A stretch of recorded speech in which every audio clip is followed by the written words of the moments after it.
زخمی کیا مسجد میں داماد پیمبر کو،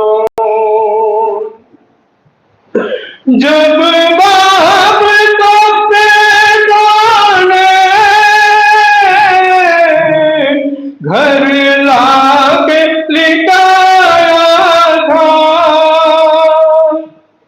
جب باپ کو بیٹوں نے گھر لا کے لٹایا تھا، سب بیٹیاں روتی تھی اور پیٹتی تھی سر کو، زخمی کیا مسجد میں داماد پیمبر کو، حیدر کی وصیت پر کرنا ہے عمل سب کو، حیدر کی وصیت پر کرنا ہے عمل سب کو، اب گھر کو سنبھالو تم، بتلا دیا صبر کو، زخمی کیا مسجد میں داماد پیمبر کو، عباس کی مادر نے رو کر کہا اے آقا، عباس کی مادر نے رو کر کہا اے آقا، تقصیر ہوئی ہے کیا، پوچھے میرے دلبر کو، زخمی کیا مسجد میں داماد پیمبر کو، شبیر کو سونپا تھا عباس سے یہ کہہ کر، شبیر کو سونپا تھا عباس سے یہ کہہ کر، آقا سمجھنا ہے اس اپنے برادر کو، زخمی کیا مسجد میں داماد پیمبر کو، کہتے تھے فرشتے سب رو کر یہ کمر اس دم، کہتے تھے فرشتے سب رو کر یہ کمر اس دم، دنیا نہ سمجھ پائی اس نور کے پیکر کو،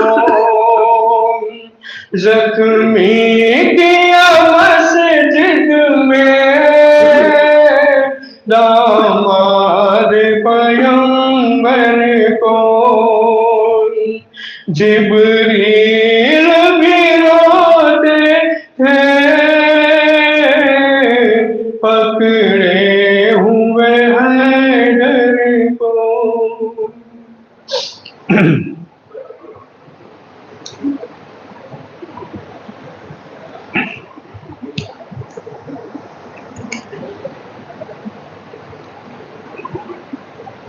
اٹھ گیا باپ کا سر سے سایہ، اٹھ گیا باپ کا سر سے سایہ، آج زینب یتیم ہو گئی، آج زینب یتیم ہو گئی، گھر میں فرش عذاب بچھ گیا ہے، خانہ رب میں ماتم بپا ہے، سوگ میں ڈوبا گھر سیدہ کا، آج زینب یتیم ہو گئی، اٹھ رہا ہے جنازہ علی کا، ایک محشر کا عالم تھا برپا، سب کے ہاتھوں پہ تھا ایک لوحہ، آج زینب یتیم ہو گئی، رو رہے ہیں یہ محراب و منبر،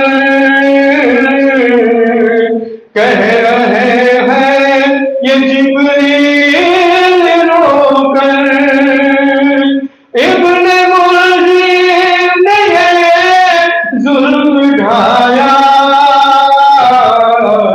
آج زینب یتیم ہو گئے، آج زینب یتیم ہو گئے، کوئی کلثوم کو دے دلاسا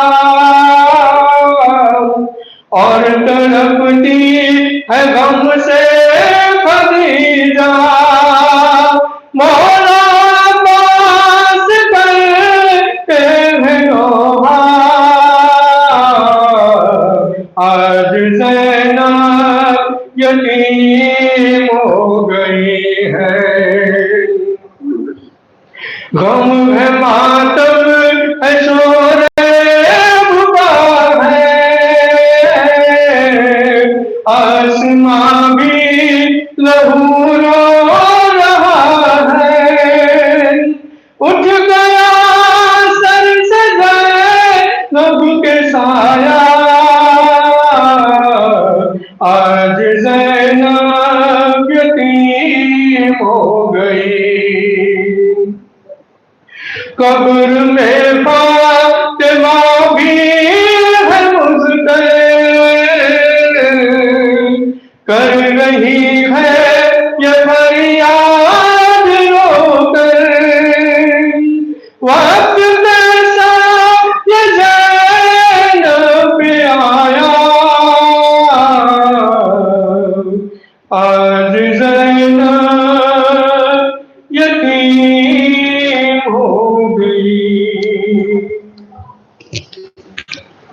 محمد والی محمد صلوات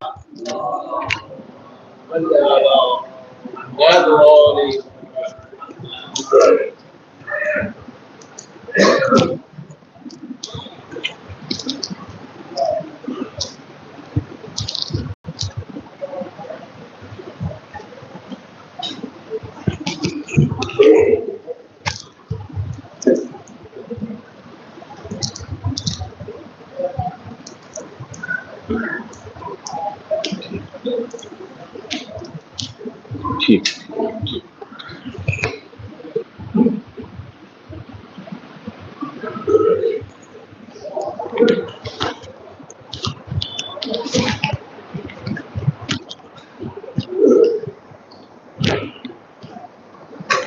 محمد والے محمد صلوات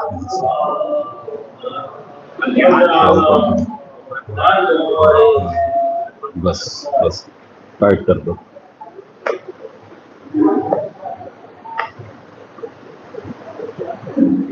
تھوڑا سا پیچھے لے بس.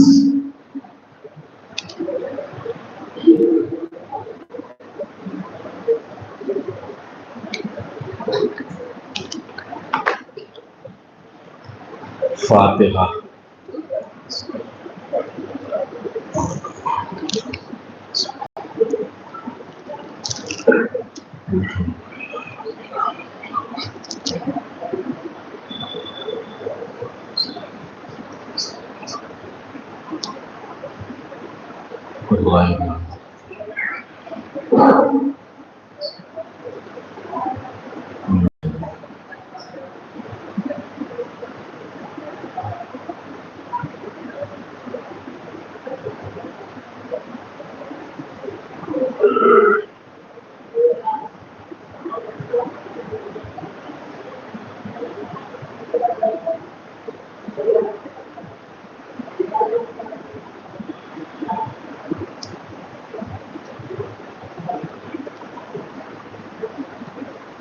لا حول ولا قوة إلا بالله العلي العظيم.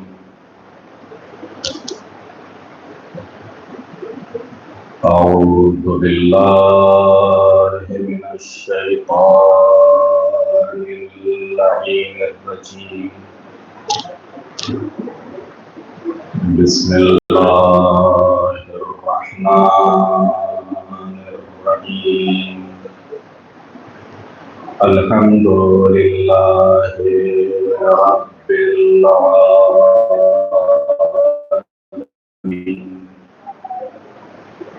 الصلاة والسلام على رسوله الكريم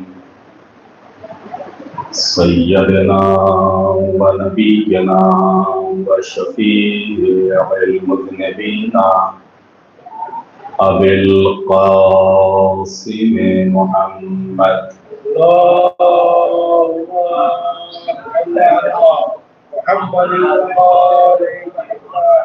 وآل الطيبين الطاهرين المعصومين المظلومين ولعنة الله على أعدائهم أجمعين من يومنا هذا إلى قيام يوم الدين. رب اشرح لي صدري ويسر لي أمري واحلل عقدة من لساني يفقه قولي. أما بعد فقد قال رسول الله صلى الله عليه وآله وسلم علي مع القرآن والقرآن مع علي. صلوات محمد علیہ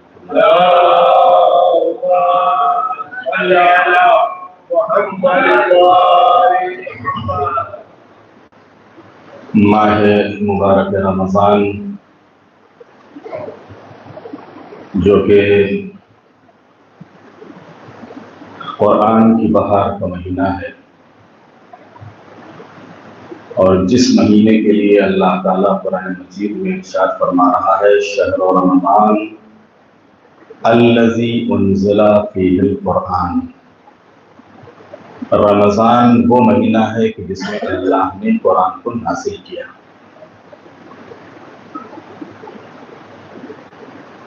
آج پوری دنیا میں ہر مسجد، ہر حسینیے میں، ہر گھر میں جب قرآن کی بہار آئی ہوئی ہے.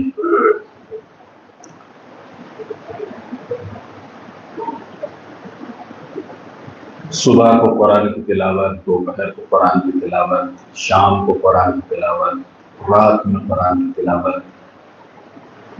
یعنی ہر مومن اور ہر مسلمان کی آرزو اور تمنا یہ ہے کہ کسی طریقے سے ہم اس ماہ مبارک رمضان میں قرآن کی تلاوت کرنے والوں میں شمار ہو جائے۔ قرآن مجید کے نازل ہونے کا جو مقصد ہے وہ کیا ہے، اور تلاوت کو اتنی اہمیت کیوں دی گئی، تلاوت کا اتنا ثواب کیوں رکھا گیا۔ قرآن مجید کتاب تلاوت نہیں ہے، توجہ دیجیے گا، قرآن مجید کتاب تلاوت نہیں ہے، کتاب ہدایت ہے۔ قرآن مجید کتاب تلاوت نہیں، کتاب ہدایت ہے۔ لیکن ہدایت کب ملے گی؟ جب تلاوت کریں گے تب، اور جب ہم تلاوت ہی نہیں کریں گے تو قرآن سے ہدایت کیسے لیں گے؟ اسی وجہ سے ضروری ہے کہ جہاں ہم قرآن مجید کی تلاوت کریں، قرآن مجید کے سوروں کی تلاوت، قرآن مجید کی آیتوں کی تلاوت، ہم صبح تلاوت کریں، شام کو تلاوت کریں، جب بھی وقت ملے تب تلاوت کریں۔ لیکن تلاوت کے ساتھ ساتھ ضروری ہے کہ اللہ نے اس قرآن مجید میں جو ہم کو حکم دیا ہے اس کی طرف ہم توجہ دیں کہ اللہ نے قرآن مجید میں ہمیں کیا حکم دیا ہے اور ہم سے قرآن کیا چاہ رہا ہے۔ قرآن مجید میں عقیدہ بھی ہے اور قرآن مجید میں عمل بھی ہے۔ ہمارا عقیدہ کیسا ہونا چاہیے قرآن مجید میں، ہمارا عمل کیسا ہونا چاہیے اور کون سا عمل ہونا چاہیے یہ بھی قرآن مجید میں ہے۔ لیکن اس عقیدے کی جانکاری، اس کی معلومات ہم کو کب ہوگی؟ جب ہم قرآن مجید کی تلاوت کریں گے اور ان آیتوں میں ہم غور کریں گے۔ اسی طریقے سے قرآن مجید نے جن اعمال کا، جن احکام کا ہمیں حکم دیا ہے، ان اعمال اور احکام کے اوپر عمل کب ہوگا؟ جب ہم قرآن کی تلاوت کریں گے اور ان آیتوں میں جن کی ہم نے تلاوت کی ہے ان میں غور کریں گے کہ اللہ نے کن چیزوں کا حکم دیا ہے۔ عام طور سے یہ تو واجب اور یوں کہا جائے کہ یہاں کی اصطلاح میں اور زبان میں کہ موٹی موٹی جو چیزیں ہیں وہ ہمارے سامنے آ جاتی ہیں کہ بھائی نماز پڑھو، روزہ رکھو، زکوٰۃ دو، خمس دو، اور جہاد کرو، اور حج پہ جاؤ، اور نیکی کی ہدایت کرو، برائی سے روکو، تولا اور تبرہ، یہ تو چیزیں ہیں ہی۔ لیکن اس کے علاوہ اس کے کچھ جزئیات بھی ہیں۔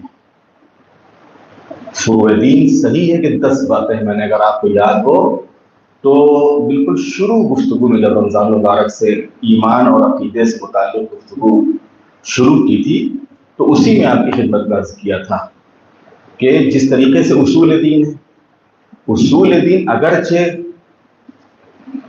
تعارف جو اصول دین کا کروایا گیا ہے وہ 5 چیزوں سے، 5 باتوں سے: توحید، عدل، نبوت، امامت، قیامت۔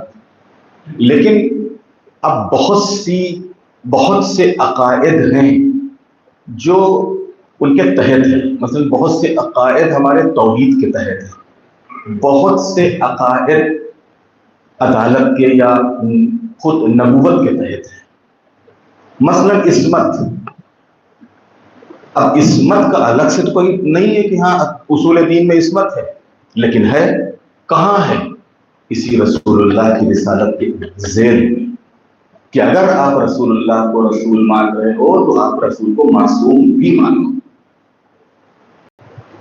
اسی طریقے سے امامت جہاں پر ذکر ہوا، امامت کے تحت بہت سے عقائد ہیں۔ مثلا یہ عزاداری کہاں آپ کو عزاداری کہاں ہے؟ کیوں نہیں؟ اسی امامت کے تحت عزاداری ہے، عزاداری اسی امامت کے تحت ہے۔ یا اسی طریقے سے اور بہت سے جو بہت سی معصومین علیہ السلام کی جو صفتیں ہیں، آپ الگ الگ ان صفتوں کا بیان الگ الگ طریقے سے قرآن مجید میں بھی ہوا ہے، معصومین کی حدیثوں میں بھی ہوا ہے، لیکن یہ سارے عقائد تحت ہیں کس کے؟ امامت کے۔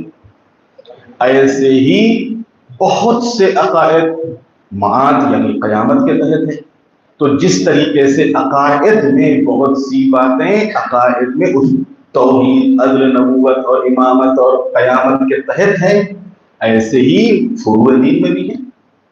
فروع دین میں جو 10 باتیں بیان کی ہیں، ان کے علاوہ بھی اور بہت سی جزئیات ہیں کہ جن کے اوپر عمل واجب ہے، واجب ہے، اور اللہ نے قرآن مجید کو اس کا حکم دیا ہے۔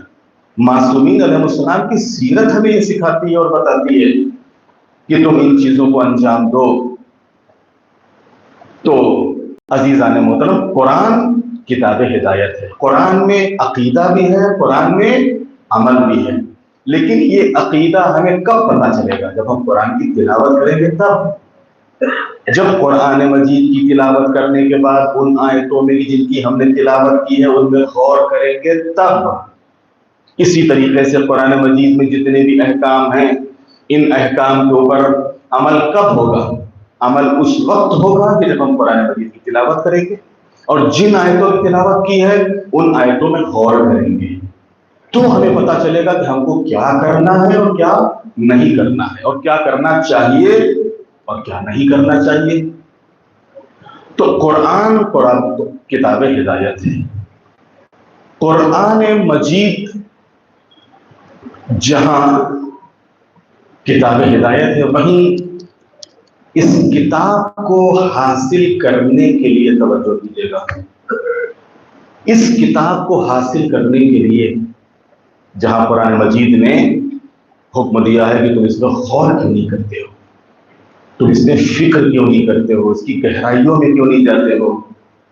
قرآن اللہ کی کتاب ہے جس کی باتوں پر ہمارا اعتقاد ہے، جس کی باتوں پر ہمارا ایمان ہے، جس کے اوراق میں آج بھی حقائق کے انمول جواہر بھرے ہوئے ہیں۔ مگر عزیزو توجہ کیجیے گا، بصارت کے لیے، دیکھنے کے لیے نظر چاہیے، دل پاک و صاف ہو، خباثتوں سے علیحدہ ہو، بغض و حسد سے دور ہو، تو ایسے انسان کو آج بھی اس کتاب میں حقائق ملیں گے۔ اور پھر سب سے اہم شرط یہ ہے اس کتاب کو حاصل کرنے کے لیے کہ اس کتاب کو اس گھر سے حاصل کیا جائے کہ جس گھر میں یہ کتاب نازل ہوئی، اس در سے حاصل کیا جائے کہ جس در میں یہ کتاب نازل ہوئی، اس گھر سے لیا جائے کہ جہاں عصمت کا حصار ہو، اس گھر سے لیا جائے کہ جہاں آیت تطہیر پردہ کھینچے ہوئے ہو، اس گھر سے لیا جائے کہ جس گھر کا صداقت طواف کر رہی ہو، اس گھر سے لیا جائے کہ جہاں پر عظمت آستانے پر سجدہ ریز ہو، اس گھر سے لیا جائے کہ جس گھر پہ مسلمان آئے یا نہ آئے لیکن سلمان آئے، اس گھر سے لیا جائے کہ جس پہ صاحب زر آئے یا نہ آئے لیکن ابو ایک صلوات بھیجتے محمد والے محمد۔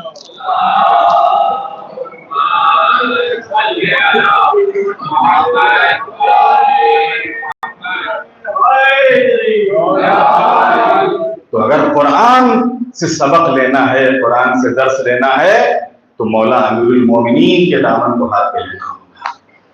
اس لیے کہ علی کی ذات وہ ذات ہے کہ جس کے لیے خود اللہ کے رسول کا ارشاد ہے، علی مع القرآن والقرآن مع علی۔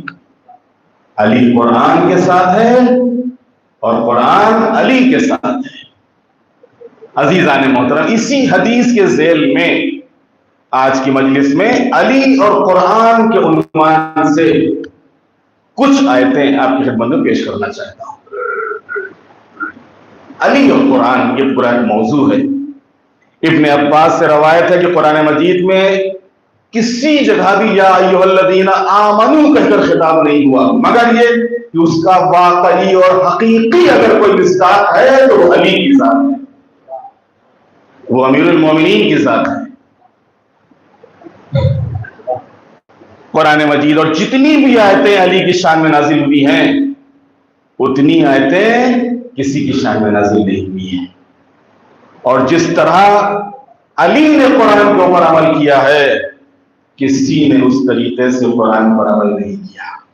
اسی لیے تو پیغمبر نے فرمایا علی مع القرآن والقرآن مع علی، علی قرآن کے ساتھ ہے اور قرآن علی کے ساتھ ہے۔ علی ہی قرآن کا وجود عینی ہے. تھوڑا سا لفظ سخت ہو گیا ان بچوں کے لیے.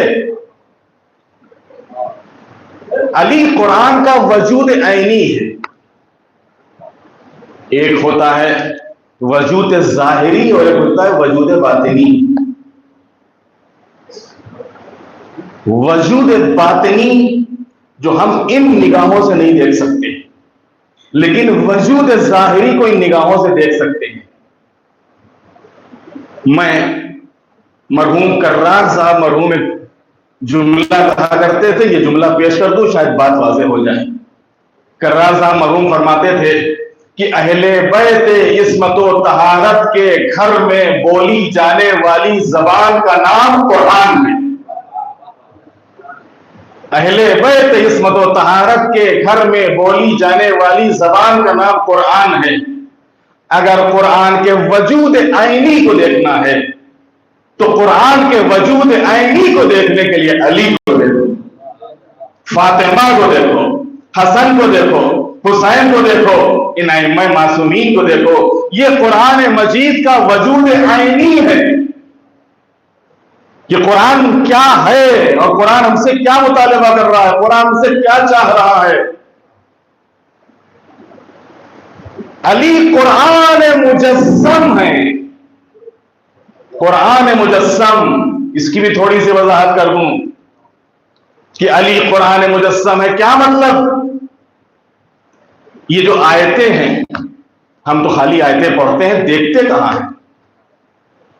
دیکھتے کہاں ہیں؟ یہ جو آپ کو ثواب بتایا جاتا ہے، آپ نے دیکھا اپنی نگاہوں سے؟ نماز شب پڑھو اتنا ثواب ملے گا، وہ ثواب کیا ہے؟ دیکھا آپ نے کچھ؟ کیا مطلب؟ روزہ رکھو یہ ثواب ملے گا، نماز پڑھو یہ ثواب ملے گا، قرآن پڑھو یہ ثواب ملے گا، یہ عمل انجام دو یہ ثواب ملے گا، یہ عمل خیر کرو یہ ثواب ملے گا. فَمَن يَعْمَلْ مِثْقَالَ ذَرَّةٍ خَيْرًا يَرَهُ، اگر ذرہ برابر تم نے نیکی کی اسے پاؤ گے. کہاں پاؤ گے؟ کیا پاؤ گے؟ کیا مطلب؟ یہی جو، کیونکہ جو بھی نیکیاں ہیں یہ برائیاں ہیں. یہ جو قرآن مجید کہہ رہا ہے کہ اس کے پاؤ گے، آخرت میں یہ نیکیاں اور برائیاں مجسم ہو جائیں گی. مجسم ہو جائیں گی کیا مطلب؟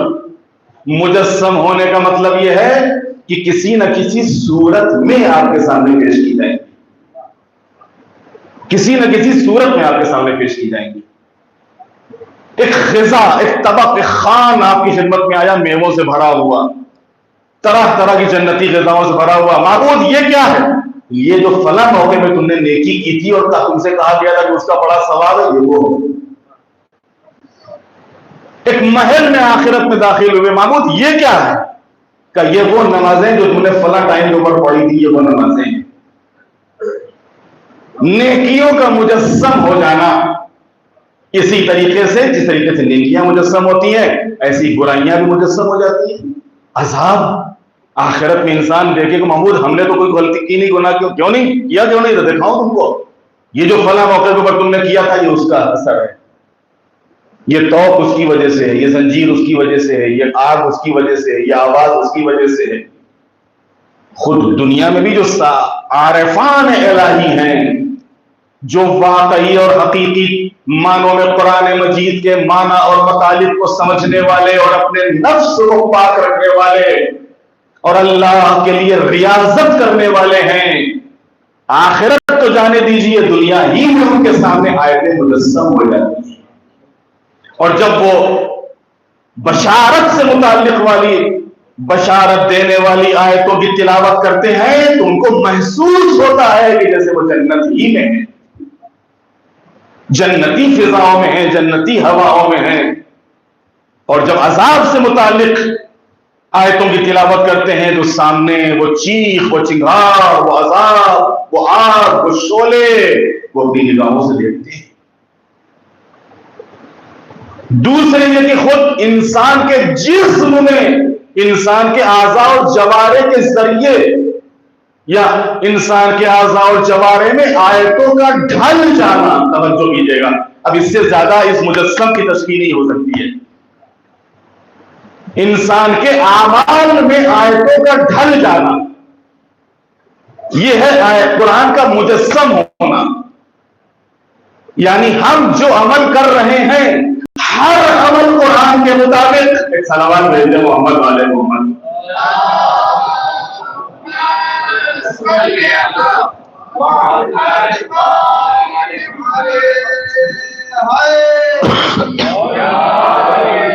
تو عزیزان محترم، علی ہی قرآن کا وجود عینی ہے اور علی ہی قرآن مجسم ہے. علی قرآن کا ہم پلہ اور ہم رتبہ ہیں. انی تارک فیکم مستقلین کتاب اللہ وعطرتی، یا یوں کہوں کہ علی ہی قرآن ہے. ایک صلوات بھیج دے محمد والے محمد.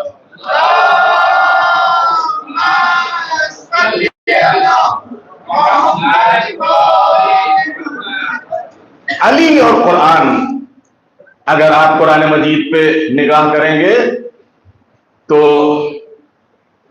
مفسرین نے اور محققین نے تقریباً 313 آیتیں جو امیر المومنین سے مخصوص ہیں ان کا الگ الگ کتابوں میں ذکر کیا ہے. لیکن جیسا کہ میں نے عرض کیا کہ قرآن مجید کے جن آیتوں میں بھی تلاوت کرو کہیں نہ کہیں سے علی کی فضیلت ظاہر ہوگی. یہ جو قرآن مجید میں امیر المومنین سے متعلق آیتیں ہیں، ان میں سے 10 آیتیں، اگر انشاءاللہ وقت کے اندر بات پوری ہو گئی تو 10 آیتیں آپ کی خدمت میں پیش کرنا چاہتا ہوں. اور یہ سب وہ آیتیں جو عام طور سے آپ لوگ ماشاءاللہ مجلسوں میں اور محفلوں میں اور الگ الگ برناموں اور پروگراموں میں سنا کرتے ہیں. ان میں سے پہلی آیت ہے آیت بلغ، سورہ مائدہ آیت نمبر 67. اور یہ وہ آیت ہے کہ جس کے اوپر تمام شیعہ اور اکثر اہل سنت سب متفق ہیں کہ یہ آیت مولا علی کی شان میں نازل ہوئی. مولا علی کی شان میں نازل ہوئی. کب؟ کہ جب حضور حجۃ الوداع سے واپس ہو رہے تھے، تب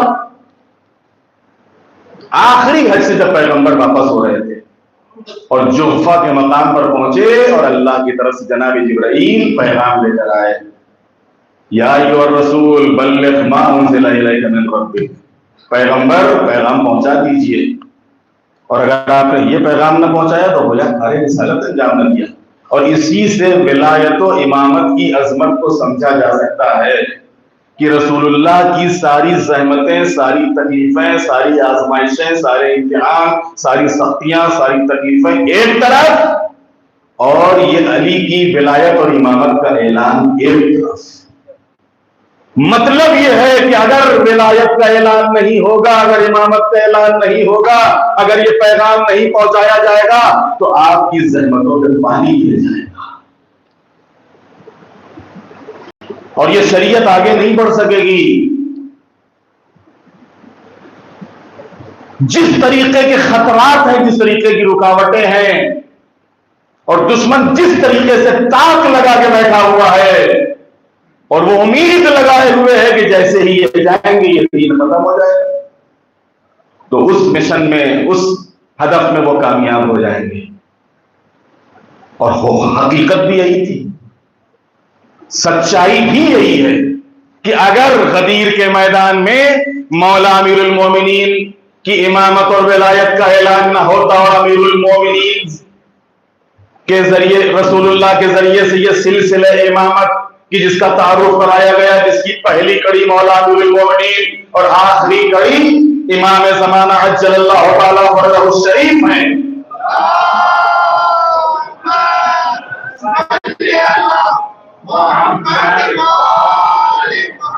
اگر یہ سلسلہ امامت نہ ہوتا تو آج دین ان تک نہ پہنچتا. ہم تک مطلب یعنی دین ہوتا ہی نہ. اور جس طریقے کا دین پیش کیا جاتا ہے،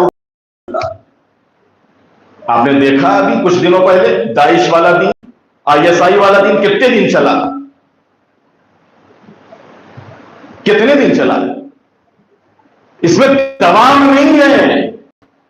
ایسے ہی دہشت والا آتنک والا دین ہمارے سامنے رکھا جاتا تو ظاہر بات ہے یہ آتنک والی صورت کتنے دن چلتی, یہ دہشت والی صورت کتنے دن باقی رہتی؟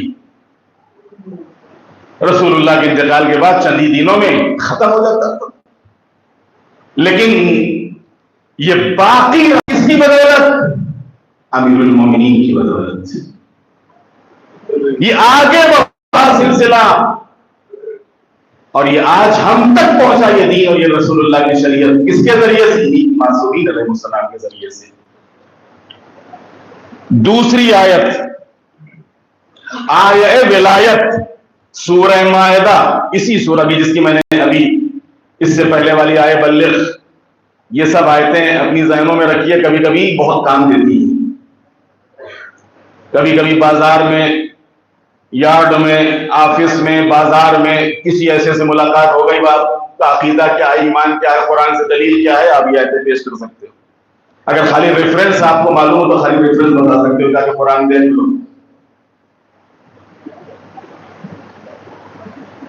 آیہ ولایت سورہ مائدہ 55 نمبر کی آیت, 55 نمبر کی آیت, ارشاد ہوتا ہے انما ولیکم اللہ ورسولہ والذین آمنوا والذین یقیمون الصلاۃ ویؤتون الزکاۃ وهم راکعون. میں نے متعدد بار اس سلسلے میں یہ بات کہی ہے اور آج موقع ہے پھر کہہ دیتا ہوں کہ حقیقت میں یہ ایک آیت ایسی ہے کہ اگر خالی اسی آیت میں مسلمان غور کر لے تو شاید سارے جھگڑے ہی ختم ہو جائیں, سارے اختلافی تمام ہو جائیں. رسول اللہ ہمارا ولی, رسول ہمارا ولی, رسول کے بعد کون ہو ولی؟ کس کو ولی مانے؟ ایمان والے. ایمان والے تو بہت, نمازیں قائم کرنے والے تو بہت ہے. اس کا مطلب یہ کہ ہر ایمان والا نہیں, ہر نماز پڑھنے والا نہیں. یہ جو اللہ نے شرط لگائی ہے حالت رکوع والی, حالت رکوع میں زکات دینے والی, یہ جو حالت رکوع میں زکات دینے والا ہے اس کی بات ہو رہی. یہ ایمان والا, یہ نماز قائم کرنے والا اور یہ حالت رکوع میں زکات دینے والا. چلیے ہم کہتے ہیں ایمان اور کی اگر بات مان بھی لیں تو پورا عالم اسلام تحقیق کر کے بتائے کہ وہ کون ہے کہ جس نے حالت رکوع میں زکات دی. جس نے بھی حالت رکوع میں زکات دی ہو, اللہ اور اس کے رسول کے بعد اسی کو اپنا ولی اور امام مان لو. اور اگر آپ تاریخ کا اور تفسیر کا مطالعہ کریں گے تو سوائے ایک شخصیت کے پوری تاریخ اسلام میں کوئی اور شخصیت آپ کو نہیں ملے گی کہ جس نے حالت رکوع میں زکات دی, اور وہ شخصیت ہے مولا الموحدین امیر المومنین یعصوب الدین قائد الغر المحجلین غالب کل غالب حضرت علی بن ابی طالب علیہ السلام.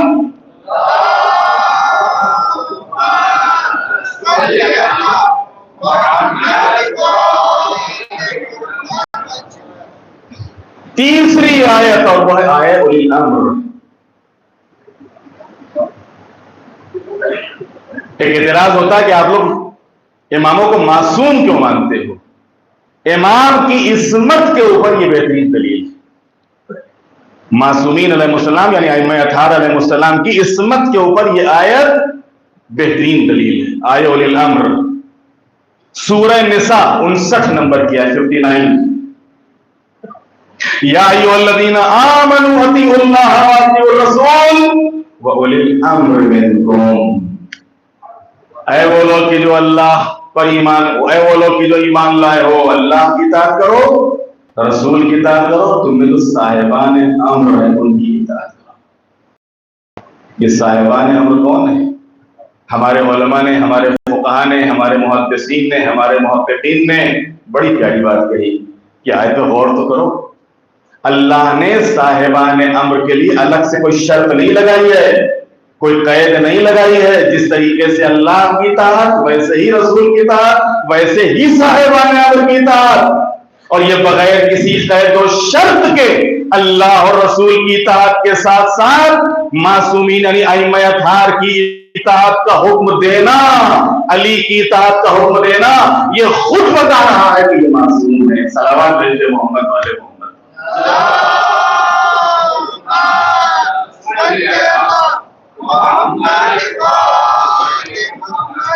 اس لیے کہ اللہ گنہگار اور خطاکار کی بغیر کسی شرط کے اطاعت کا حکم نہیں دے سکتا ہے۔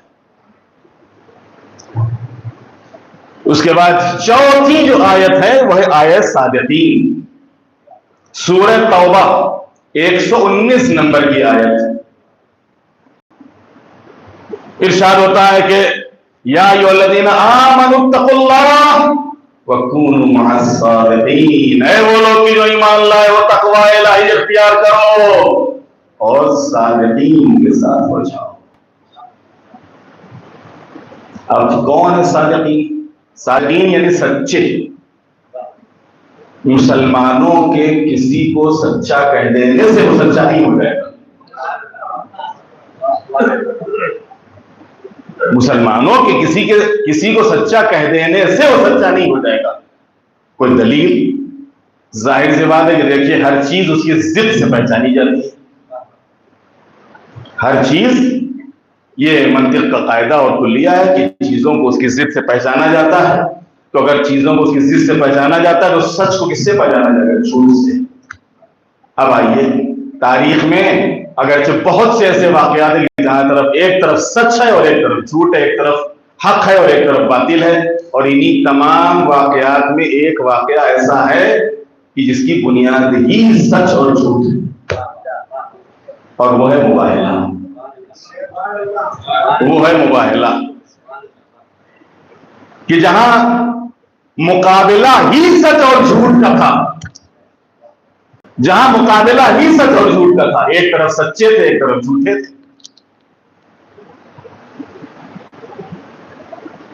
اور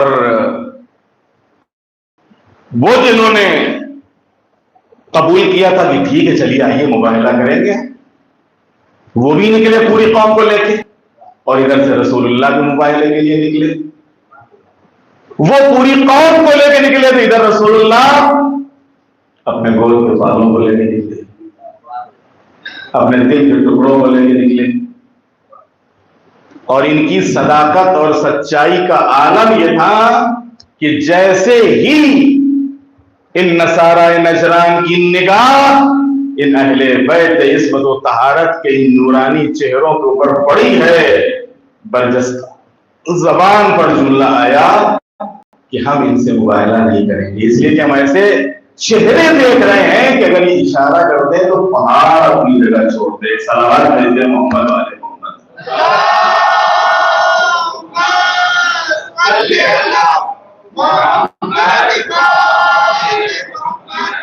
اور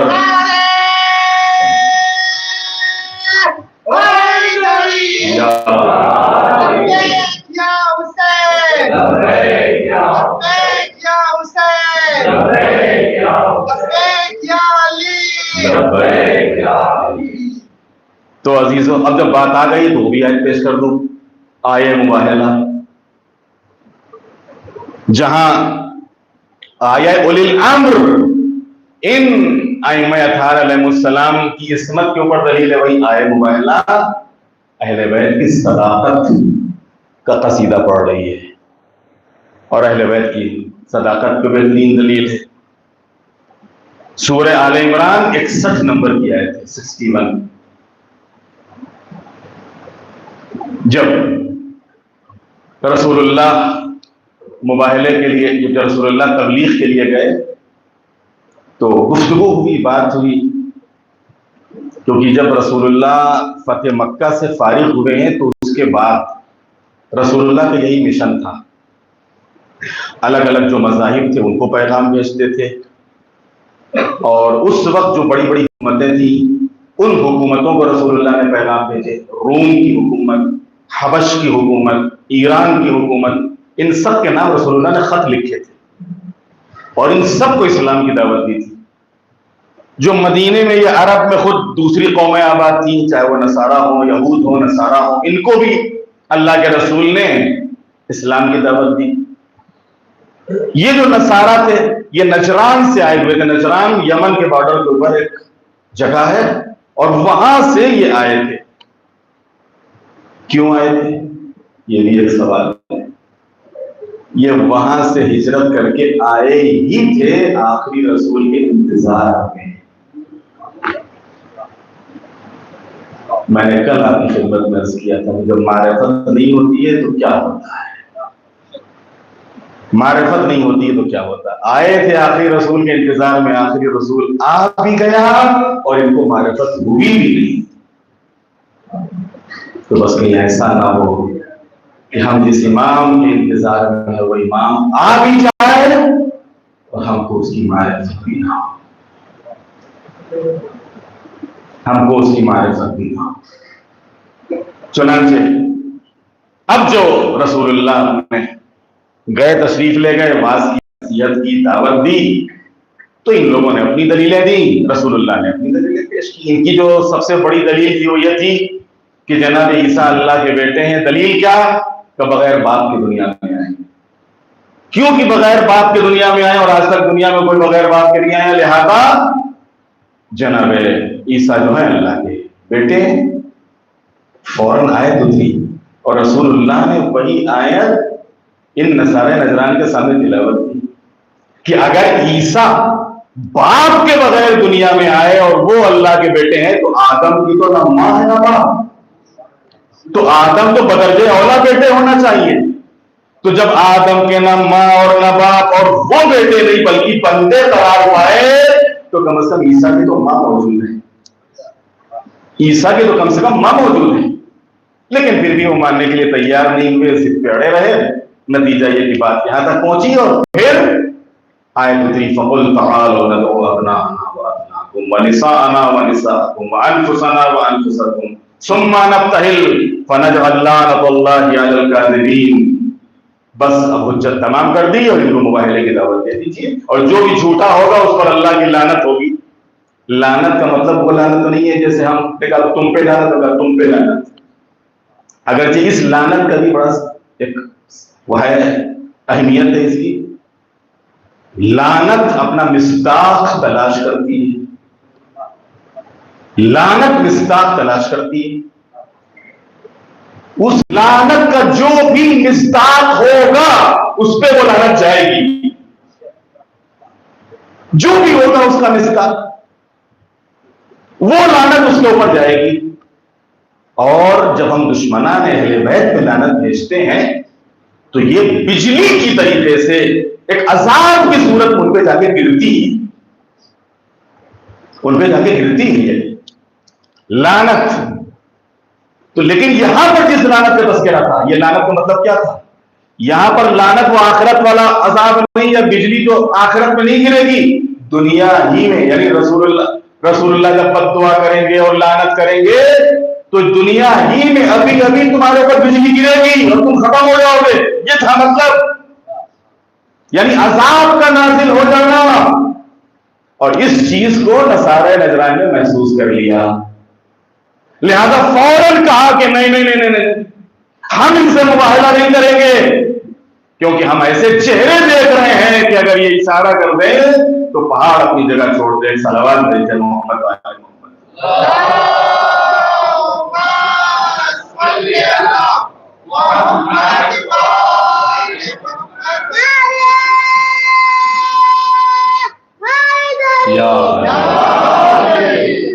اس کے بعد ایک مشہور آیت قربہ, سورہ شورا 23 نمبر کی آیت. قُلْ لَا أَسْأَلُكُمْ عَلَيْهِ أَجْرًا إِلَّا الْمَوَدَّةَ فِي الْقُرْبَى. پیغمبر آپ کہہ دیجئے کہ میں تم سے کچھ نہیں چاہتا, مجھے تم سے کچھ نہیں چاہیے. اگر واقعاً کچھ دینا چاہتے ہو تو ہم کو محبت ہم کو مودت دو, ہم کو محبت دو. اب یہاں کے اوپر ظاہر سی بات ہے, اس میں بھی ہم کو غور کرنا چاہیے کہ محبت کیا چیز ہے. محبت صرف زبانی خرچ کا نام نہیں. محبت کے بھی کچھ قاعدے ہیں, محبت کے بھی کچھ اصول ہیں, محبت کی بھی کچھ شرطیں ہیں. محبت یک طرفہ نہیں ہوتی ہے, محبت دو طرفہ ہوتی ہے. محبت خالی زبانی نہیں ہوتی ہے، جو زبانی ہوتی ہے بہت جلدی وہ محبت دوری میں بدل جاتی ہے، لیکن جہاں دل سے محبت ہوتی ہے، جب دل سے محبت ہوتی ہے تو صرف زبان پہ نہیں ہوتا ہے بلکہ اعضاء اور جوارح سے اس کا اظہار بھی ہوتا ہے، اعضاء اور جوارح سے اس کا اظہار بھی ہوتا ہے۔ یہ جو اہل بیت کی محبت مانگی گئی ہے، مودت مانگی گئی ہے، اس کا مطلب یہ ہے کہ تم ان ہستیوں کو سامنے رکھو اور جہاں ان سے تمہیں محبت ہو، جہاں تمہیں ان سے عشق ہو تو تمہاری نگاہیں بس انہی کی طرف رہیں۔ دیکھو ان کا جو راستہ ہے وہ تمہارا راستہ ہو، ان کی جو رفتار ہے وہ تمہاری رفتار ہو، ان کی جو گفتار ہے وہ تمہاری گفتار ہو۔ صلوات بھیجتے محمد والے محمد۔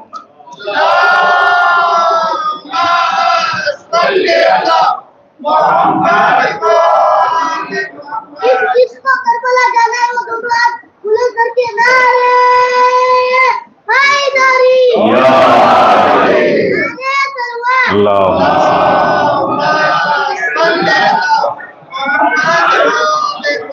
یہ ساری وہ آیتیں ہیں کہ جو مولا امیر المومنین کے سلسلے میں مفسرین نے بیان کی ہے۔ اور اس کے بعد والی آیت آیت تطہیر،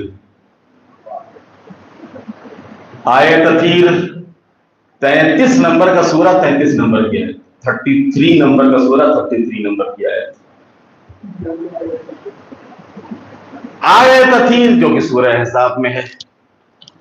انما یرید اللہ لیذھب عنکم الرجس اہل البیت ویطہرکم تطہیرا۔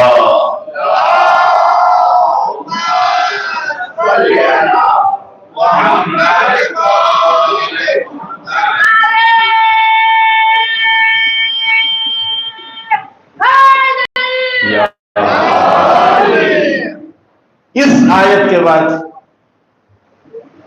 آیہ خیر البریہ، یہ سورہ بینہ، سورہ بینہ کی 8 نمبر کی آیت ہے۔ آیہ خیر البریہ، ان الذین آمنوا وعملوا الصالحات اولئک هم خیر البریہ، جو لوگ ایمان لائے اور نیک اعمال کیے وہ بہترین خلائق ہیں، بہترین خلائق۔ یہ بہترین خلائق کون ہے؟ یہ ہم اور آپ نہیں ہیں۔ خیر البریہ سب نے لکھا، سب نے لکھا، یہاں تک کہ اہل سنت نے بھی تسلیم کیا کہ خیر البریہ سے مراد مولا امیر المومنین کی ذات ہے۔ صلوات علی محمد والے محمد۔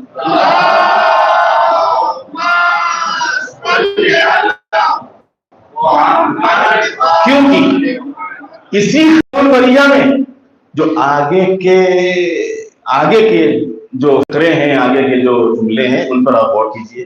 جزاؤہم عند ربہم جنات عدن تجری من تحتها الانہار انہار خالدین فیہا ابدا رضی اللہ عنہم ورضوا عنہ ذالک لمن خشی ربہ۔ پروردگار کے یہاں ان کی جو جزا ہے، اس کا جو انعام ہے، وہ باغات ہیں جن کے نیچے نہریں جاری ہوں گی اور وہ انہی میں ہمیشہ رہیں گے۔ خدا ان سے راضی اور یہ خدا سے راضی۔ دنیا جس کو بھی کہتی ہے اللہ ان سے راضی، پتہ نہیں وہ خود اللہ سے راضی ہیں کہ نہیں ہے۔ صلوات علی محمد والے محمد۔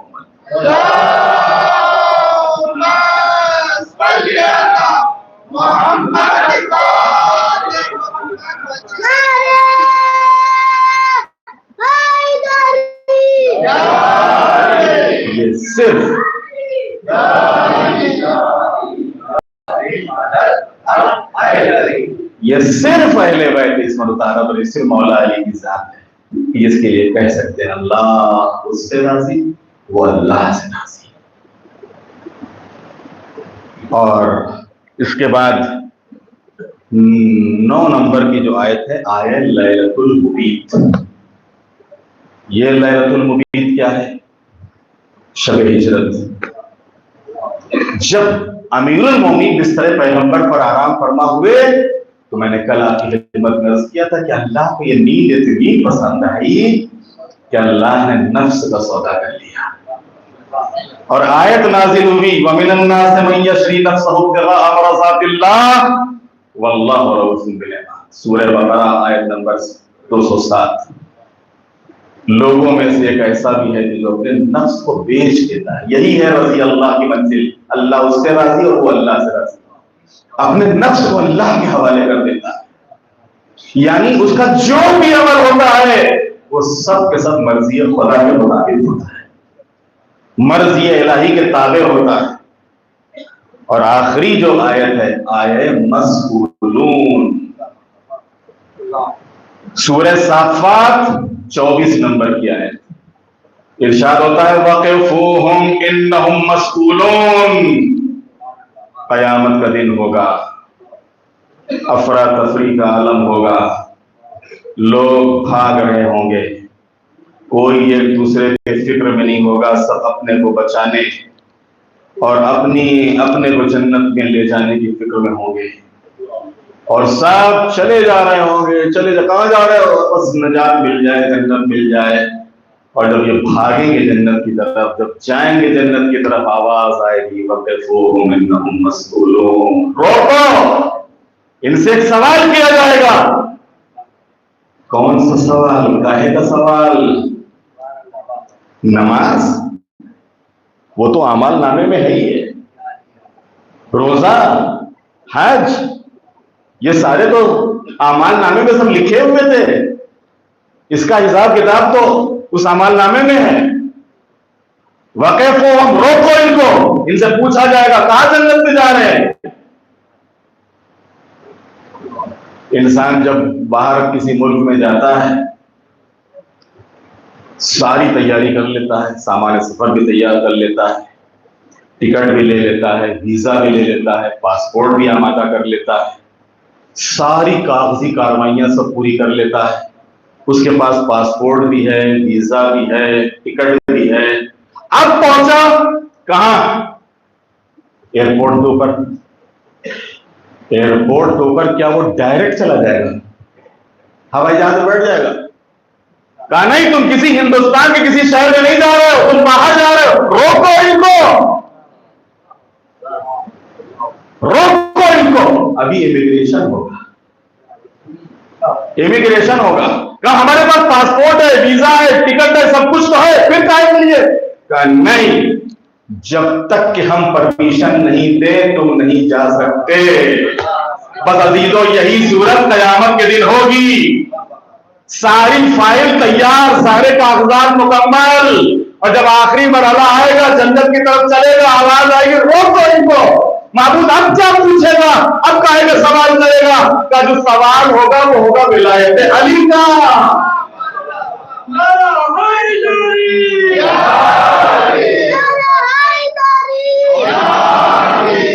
یہ تم نے نمازیں پڑھی، روزے رکھے، حج کیا، زکات کیا، خون دیا، جہاد کیا، سب کچھ ٹھیک، لیکن ولایت کے تحت تھا یا ولایت کے بغیر؟ اگر ولایت کے ساتھ تھا بسم اللہ، اور اگر ولایت کے بغیر ہے روک لو ان کو، نہیں جا سکتے، اس لیے کہ وہ جگہ وہ ہے کہ جہاں پر ہم اسی کو پرمیشن دیں گے کہ جس کے اندر ولایت ہو، جو امامت کا قائل ہوگا۔ عزیزو شب قیادت آ گئی، کہتے ہیں کہ جس وقت امیر المومنین کو مسجد سے گھر لایا گیا ہے، مسجد سے گھر لایا گیا ہے، جیسے ہی گھر میں جناب زینب اور ام کلثوم نے دیکھا ہے، ایک چیخ ماری، ارے کس ظالم نے میرے بابا کے سر کو دوبارہ کر دیا۔ جناب زینب وہ زخم دیکھ کر برداشت نہ کر سکی، جناب ام کلثوم وہ زخم دیکھ کر برداشت نہ کر سکی۔ میرا دل کہتا ہے کہ میں بیویوں کی خدمت پیش کروں، شہزادی آج آپ بابا کے سر مبارک کے اوپر، فرق مبارک کے اوپر یہ تلوار کا وار یہ زخم دے کے برداشت نہ کر سکی. ارے کربلا میں ایک زخم نہیں وہاں تو 300 زخم ہوں گے.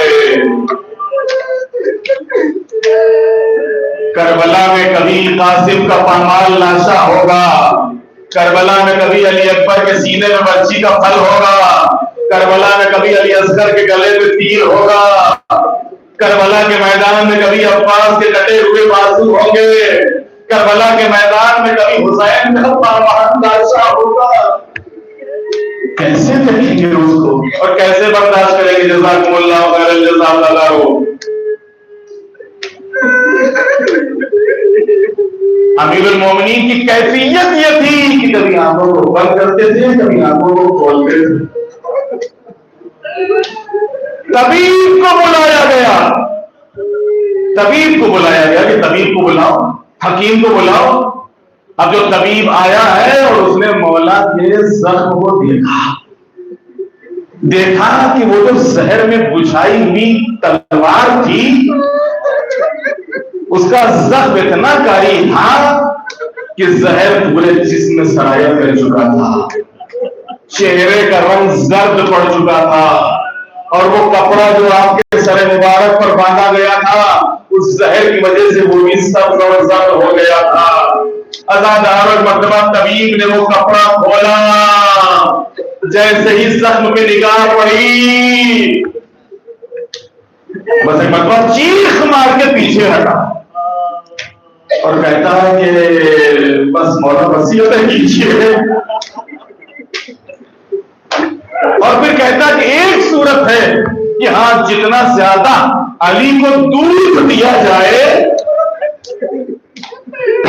غذا کے طور پر, کیونکہ جسم کا سارا خون بہہ چکا ہے, سارا خون نکل چکا ہے, لہذا دودھ ان کو زیادہ سے زیادہ دیا جائے. کہتے ہیں کہ یہ خبر کوفے میں عام ہو گئی, اس لیے کہ پورا کوفہ انتظار میں تھا مولا کے.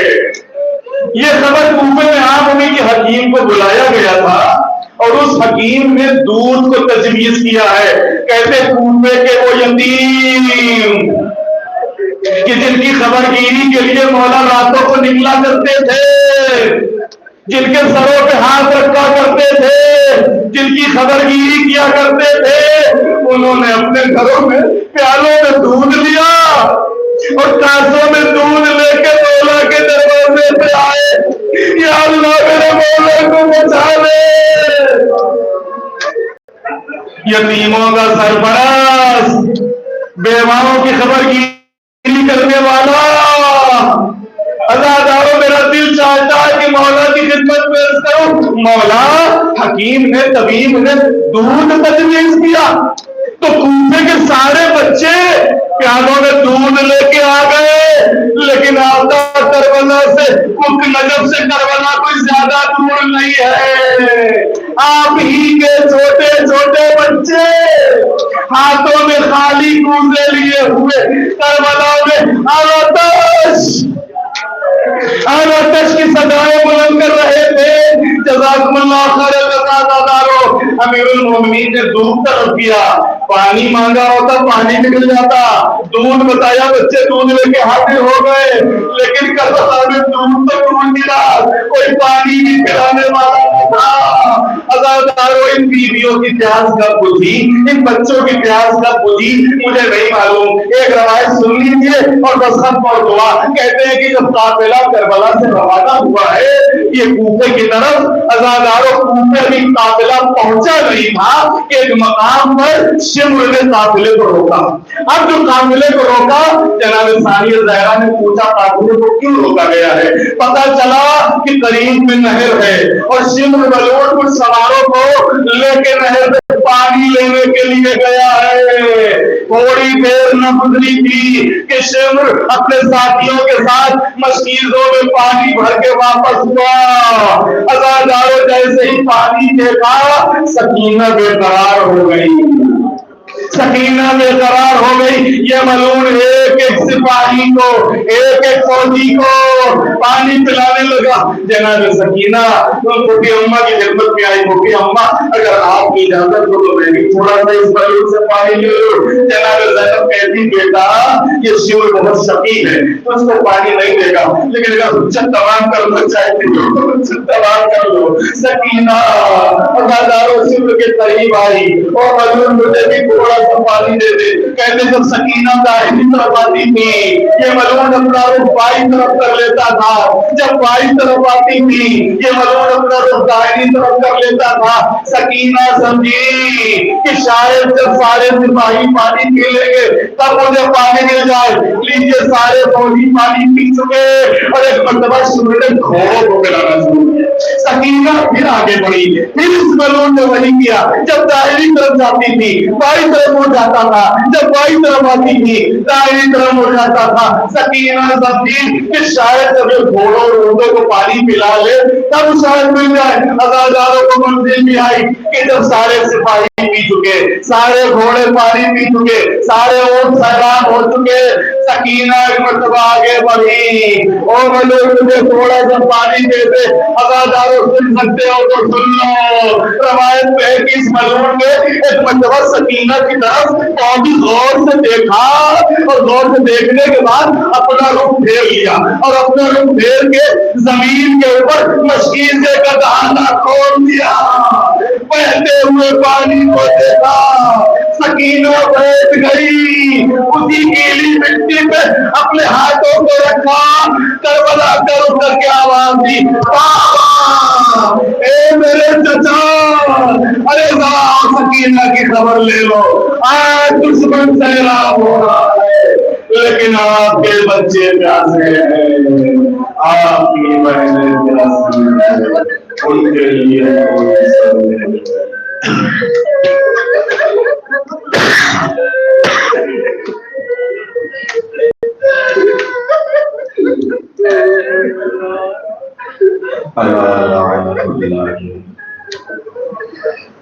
على القوم الظالمين سيعلم الذين ظلموا أيّا منقلب ينقلبون.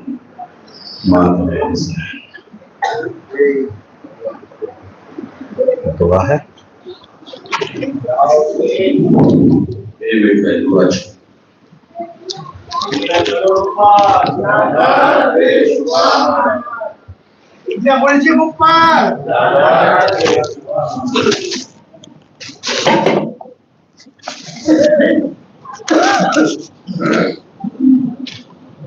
محمد یوسف علی اکبر علی محمد سریعہ محمد بھائی محمد نجمہ یوسف علی محمد یوسف علی قاسم علی محمد زہرہ محمد علی سے بھائی محمد تاور بھائی جمال محمد تاور بھائی جمال بھائی محمد علی محمد بھائی تاور بھائی محمد قاسم علی تاور بھائی محمد پیار علی اکبر علی محمد رجاق علی پیار علی محمد عقیجہ محمد احسان علی محمد علی بھائی محمد یوسف بالو کابل بھائی محمد شبیر علی محمد علی محمد شبیر علی حلال بھائی محمد حسینہ محمد احسان علی محمد حلال بھائی محمد علی محمد شاہان علی شریف علی محمد شریف علی احسان علی محمد پیار علی محمد علی محمد برکت علی یوسف علی محمد زہرہ محمد برکت علی محمد یوسف علی شیخ محمد بھائی محمد اکبر علی جعفر علی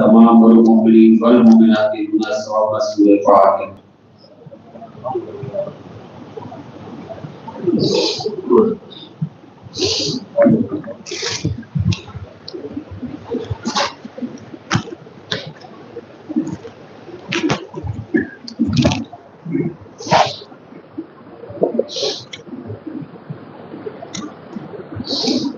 اللهم صل على محمد وآل محمد. بسم الله الرحمن الرحيم. اللهم رب شهر رمضان الذي أنزلت فيه القرآن ودرست على عبادك فيه الصيام صل على محمد وآل آل محمد وارزقني حج بيتك الحرام بعامي هذا وفي كل عام واغفر لي تلك الذنوب والعصيان فإنه لا يغفرها غيرك يا رحمن يا الله. اللهم صل على محمد وآل محمد. بسم الله الرحمن الرحيم.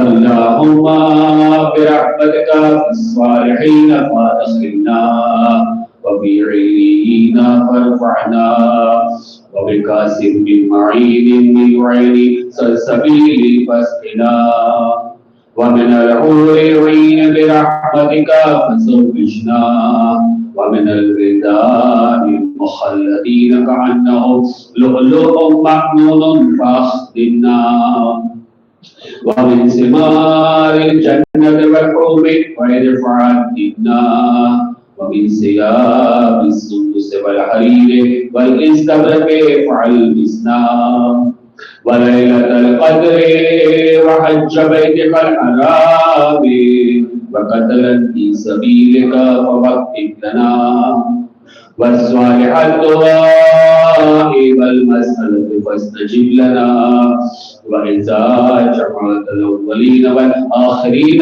يوم القيامة فارحمنا وبراءة من النار فاكتب لنا وفي جهنم فلا تضلنا وفي عذابك وهوانك فلا تبتلنا ومن الزقوم والزري فلا تدعنا ومن الشياطين فلا تجعلنا وفي النار على وجوهنا فلا تكرمنا ومن ثياب النار وسرابيل الخضراء فلا تلبسنا ومن كل سوء لا إله إلا أنت بحق لا إله إلا أنت فنجنا.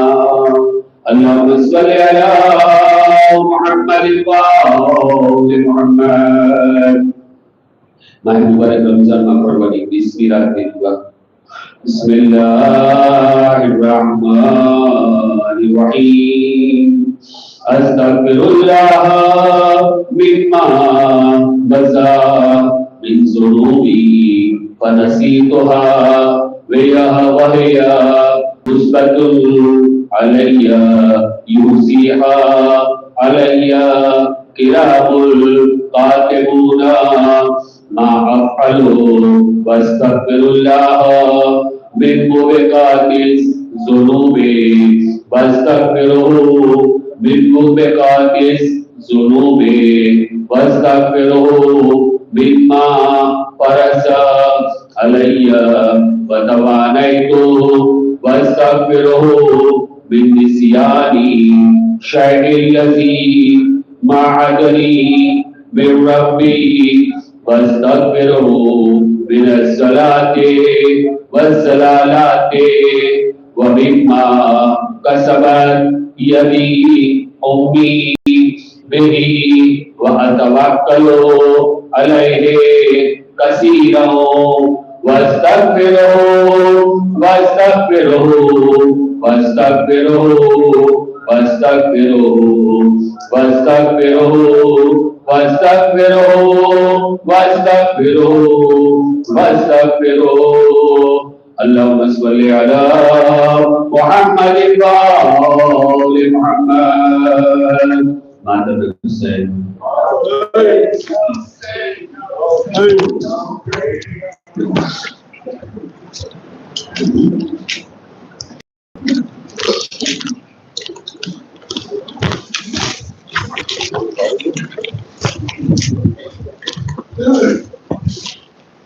رہ گئی تنہا بیٹیاں بہار